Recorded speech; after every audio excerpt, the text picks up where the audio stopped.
നമസ്കാരം. ദുരന്തമുഖത്ത് രക്ഷാപ്രവർത്തകർക്ക് ഭക്ഷണം നൽകുന്നതിനെ പറ്റിയുള്ള വിവാദത്തിൽ പ്രതികരണവുമായി മുരളി തുമ്മാരുകുടി രംഗത്ത്. മുൻകൂട്ടി പദ്ധതികളില്ലാത്തതുകൊണ്ട് സംഭവിക്കുന്നതാണ് ഇത്തരം പല തെറ്റുകളുമെന്നും അദ്ദേഹം പറഞ്ഞു. അദ്ദേഹത്തിന്റെ വാക്കുകൾ ഇങ്ങനെയാണ്: വൻ ദുരന്തങ്ങൾ ഉണ്ടാകുമ്പോൾ പതിനായിരക്കണക്കിന് ആളുകളാണ് രക്ഷാപ്രവർത്തനത്തിന് അവിടെ എത്തുക. ഉദാഹരണത്തിന് ഹെയ്തിയിൽ ദുരന്തമുണ്ടായപ്പോൾ 3 ദിവസത്തിനകം 1400 സംഘടനകളാണ് അവിടെ എത്തിയത്. ഒരു സംഘടനയിൽ ശരാശരി 10 പേരെന്ന് പറഞ്ഞാൽ തന്നെ 14,000 ആളായി. ഇവർക്ക് ആര് ഭക്ഷണം നൽകും? ഇവർ എവിടെ ഉറങ്ങും? എവിടെ അപ്പിയിടും? എവിടെ കുളിക്കും? ഇവരുടെ സുരക്ഷ ആര് നോക്കും? ഇതൊക്കെ നിങ്ങൾ ശ്രദ്ധിക്കാറുണ്ടോ?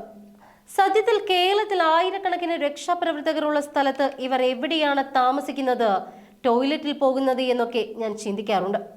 ഈ കാര്യങ്ങളും നമ്മൾ ശ്രദ്ധിക്കേണ്ടതാണ്. കാരണം രക്ഷാപ്രവർത്തനം നടത്തുന്നവരും മനുഷ്യരാണ്. രക്ഷാപ്രവർത്തനം നടത്തുമ്പോൾ നമ്മൾ അതിമനുഷ്യരാണ് എന്നൊക്കെ തോന്നും. മറ്റുള്ളവരുടെ ബുദ്ധിമുട്ട് കാണുമ്പോൾ നമ്മളുടെ ബുദ്ധിമുട്ട് ഒന്നുമല്ല എന്നും തോന്നും. എന്നാൽ ദിവസത്തിൽ 12 മണിക്കൂറിനപ്പുറം തുടർച്ചയായി ജോലിയെടുക്കുന്നത് നമ്മുടെ ആരോഗ്യത്തെയും ജഡ്ജ്മെന്റിനെയും ഒക്കെ ബാധിക്കും. രക്ഷാപ്രവർത്തനത്തിൽ കാണുന്ന ദൃശ്യങ്ങൾ മാനസികമായ ബുദ്ധിമുട്ടുകൾ ഉണ്ടാക്കും. നമ്മളത് അറിഞ്ഞില്ല എന്ന് വരും. അതുകൊണ്ടാണ് രക്ഷാപ്രവർത്തകരെ ശ്രദ്ധിക്കാൻ മറ്റ് സംവിധാനങ്ങളുള്ളത്. അവർക്ക് ഭക്ഷണവും താമസവും ടോയ്ലറ്റും വെള്ളവും ഒക്കെ വേണം.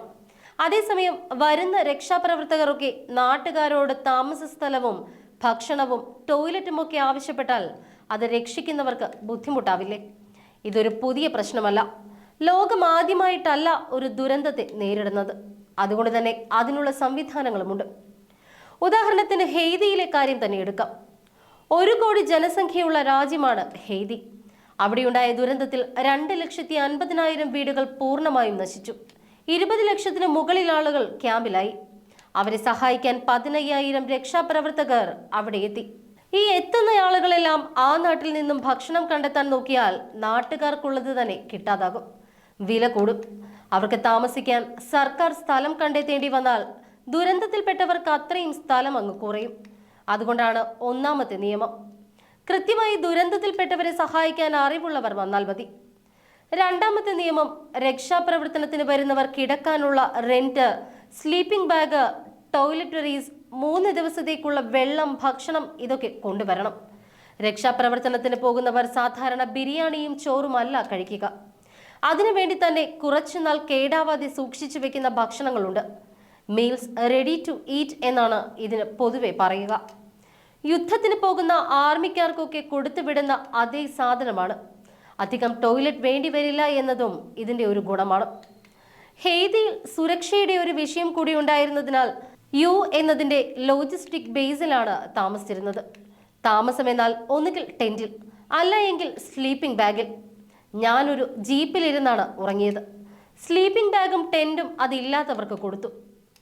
3 ദിവസത്തെ ഭക്ഷണം കൊണ്ടുവരണമെന്ന് പറഞ്ഞാലും എല്ലാവരും അത് പാലിക്കില്ല. അവിടെ UN സമാധാന സേനയ്ക്ക് വേണ്ടി ലോജിസ്റ്റിക് കൈകാര്യം ചെയ്ത ഒരു മലയാളി സംഘമാണ് അവർക്കെല്ലാം വേണ്ട ഭക്ഷണം ഒരുക്കി കൊടുത്തത്. ജോസ് ടാക്കോ, അനന്തൻ, ജെയ്, മാർട്ടിൻ ഇവരൊക്കെയായിരുന്നു അതിന് മുൻകൈ എടുത്തത്. ഈ ലേഖനം അവർ വായിക്കുന്നുണ്ട് എങ്കിൽ അവർ അനുഭവം പറയും. ഒരാഴ്ചയിൽ കൂടുതൽ നീണ്ടു നിൽക്കുന്ന രക്ഷാപ്രവർത്തനമാണ് എങ്കിൽ ആ സാഹചര്യം കൈകാര്യം ചെയ്യാൻ മറ്റൊരു അറേഞ്ച്മെന്റ് ഉണ്ട്. സ്വീഡനിലെയും സിംഗപ്പൂരിലെയും സിവിൽ ഡിഫൻസ് സംവിധാനങ്ങൾ ലോകത്തെവിടെയും രക്ഷാപ്രവർത്തകർക്ക് ക്യാമ്പുകൾ ഒരുക്കും. അവരുടെ ആർമിയുടെ ക്യാമ്പ് പോലെയാണ്. ബങ്ക് ബെഡ്, കുളിക്കാനും ടോയ്ലറ്റിൽ പോകാനുമുള്ള സൗകര്യം, ചൂടുള്ള ഭക്ഷണം ഇതൊക്കെ അവർ റെഡിയാക്കി തരും. ഹെയ്തിയിൽ സ്വീഡനിൽ നിന്നുള്ള സംഘമാണ് ക്യാമ്പ് ഉണ്ടാക്കിയത്.